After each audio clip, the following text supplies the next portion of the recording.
श्रीमद् भागवत महापुराण स्कंद 10वां अध्याय 48वां। भगवान का कुब्जा और अक्रूर जी के घर जाना। श्री शुकदेव जी कहते हैं, परीक्षित, तदंतर सबके आत्मा तथा सब कुछ देखने वाले भगवान श्री कृष्ण अपने से मिलन की आकांक्षा रखकर व्याकुल हुई कुब्जा का प्रिय करके उसे सुख देने की इच्छा से उसके घर गए। कुब्जा का घर बहुमूल्य सामग्रियों से संपन्न था। उसमें श्रृंगार रस का उद्दीपन करने वाली बहुत सी साधन सामग्री भी भरी हुई थी। मोती की झालरें और स्थान स्थान पर झंडियां भी लगी हुई थी। चंदोवे तने हुए थे, सेजें बिछाई हुई थी और बैठने के लिए बहुत सुंदर सुंदर आसन लगाए हुए थे। धूप की सुगंध फैल रही थी, दीपक की शिखाएं जगमगा रही थी। स्थान स्थान पर फूलों के हार और चंदन रखे हुए थे।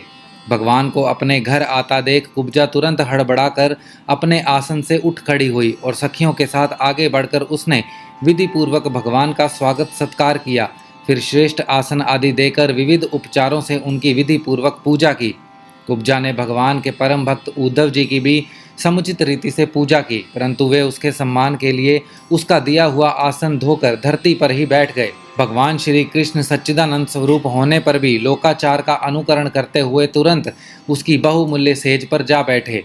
तब कुब्जा स्नान, अंगराग, वस्त्र, आभूषण, हार, गंध, तांबूल और सुधा सब आदि से अपने को खूब सजाकर लीलामयी सजीली मुस्कान तथा हाव भाव के साथ भगवान की ओर देखती हुई उनके पास आई। कुब्जा नवीन मिलन के संकोच से कुछ झिझक रही थी। तब श्याम सुंदर श्री कृष्ण ने उसे अपने पास बुला लिया और उसकी कंकण से सुशोभित कलाई पकड़कर अपने पास बैठा लिया और उसके साथ क्रीड़ा करने लगे। परीक्षित, कुब्जा ने इस जन्म में केवल भगवान को अंगराग अर्पित किया था। उसी एक शुभ कर्म के फलस्वरूप उसे ऐसा अनुपम अवसर मिला। कुब्जा भगवान श्री कृष्ण के चरणों को अपने काम संतप्त हृदय, वक्षस्थल और नेत्रों पर रखकर उनकी दिव्य सुगंध लेने लगी और इस प्रकार उसने अपने हृदय की सारी आदि व्याधि शांत कर ली।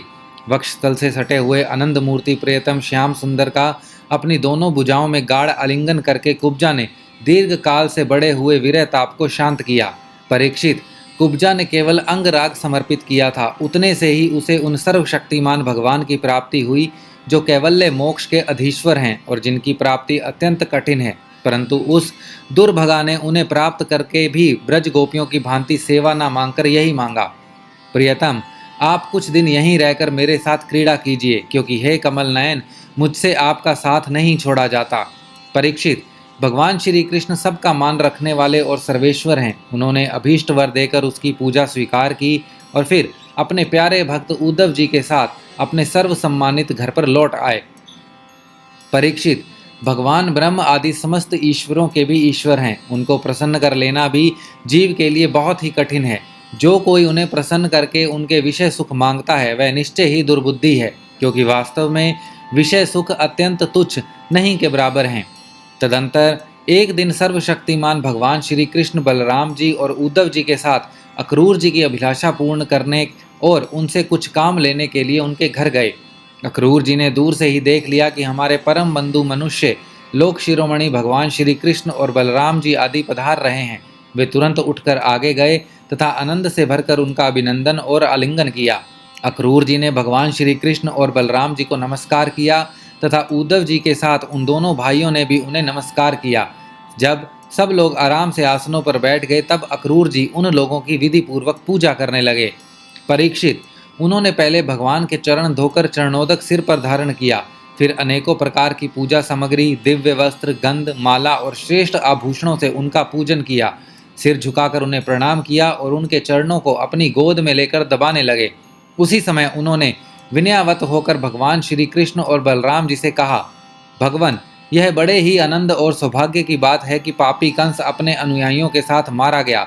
उसे मारकर आप दोनों ने यदुवंश को बहुत बड़े संकट से बचा लिया तथा उन्नत और समृद्ध किया।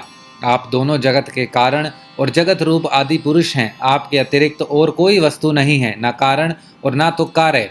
परमात्मन, आपने ही अपनी शक्ति से इसकी रचना की है और आप ही अपनी काल, माया आदि शक्तियों से इसमें प्रविष्ट होकर जितनी भी वस्तुएं देखी और सुनी जाती हैं उनके रूप में प्रतीत हो रहे हैं।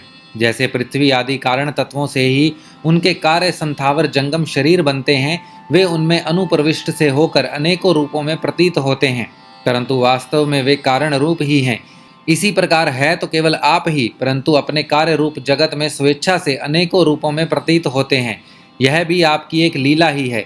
प्रभो, आप रजोगुण, सत्वगुण और तमोगुण रूपी अपनी शक्तियों से क्रमशः जगत की रचना, पालन और संहार करते हैं, किंतु आप उन गुणों से अथवा उनके द्वारा होने वाले कर्मों के बंधन में नहीं पड़ते, क्योंकि आप शुद्ध ज्ञान स्वरूप हैं। ऐसी स्थिति में आपके लिए बंधन का कारण ही क्या हो सकता है। प्रभो, स्वयं आत्मा वस्तु में स्थूल देह, सूक्ष्म देह आदि उपाधियां न होने के कारण ना तो उनमें जन्म मृत्यु है, ना किसी प्रकार का भेदभाव। यही कारण है कि ना आप में बंधन है और ना मोक्ष। आप में अपने अपने अभिप्राय के अनुसार बंधन या मोक्ष की जो कुछ कल्पना होती है, उसका कारण केवल हमारा अविवेक ही है। अपने जगत के कल्याण के लिए यह सनातन वेद मार्ग प्रकट किया है। जब जब इसे पाखंड पथ से चलने वाले दुष्टों के द्वारा क्षति पहुंचती है, तब तब आप शुद्ध सत्व में शरीर ग्रहण करते हैं। प्रभो, वहीं आप इस समय अपने अंश श्री बलराम जी के साथ पृथ्वी का भार दूर करने के लिए यहाँ वासुदेव जी के घर अवतीर्ण हुए हैं। आप असुरों के अंश से उत्पन्न नाम मात्र के शासकों की 100 अक्षौहिणी सेना का संहार करेंगे और यदु वंश के यश का विस्तार करेंगे। इंद्रियतीत परमात्मन, सारे देवता, पितर, भूतगण और राजा आपकी मूर्ति हैं। आपके चरणों की धोवन गंगा जी तीनों लोकों को पवित्र करती हैं। आप सारे जगत के एकमात्र पिता और शिक्षक हैं। वहीं आज आप हमारे घर पधारे, इसमें संदेह नहीं कि आज हमारे घर धन्य धन्य हो गए। उनके सौभाग्य की सीमा न रही। प्रभो, आप प्रेमी भक्तों के परम प्रियतम, सत्य वक्ता, अकारण हित और कृतज्ञ हैं। जरा सी सेवा को भी आप मान लेते हैं। भला ऐसा कौन बुद्धिमान पुरुष है जो आपको छोड़कर किसी दूसरे की शरण में जाएगा। आप अपना भजन करने वाले प्रेमी भक्त की समस्त अभिलाषाएं पूर्ण कर देते हैं, यहाँ तक कि जिसकी कभी क्षति और वृद्धि नहीं होती, जो एक रस है, अपने उस आत्मा का भी आप दान कर देते हैं। भक्तों के कष्ट मिटाने वाले और जन्म मृत्यु के बंधन से छुड़ाने वाले प्रभो, बड़े बड़े योगी राज और देवराज भी आपके स्वरूप को नहीं जान सकते, परंतु हमें आपका साक्षात दर्शन हो गया।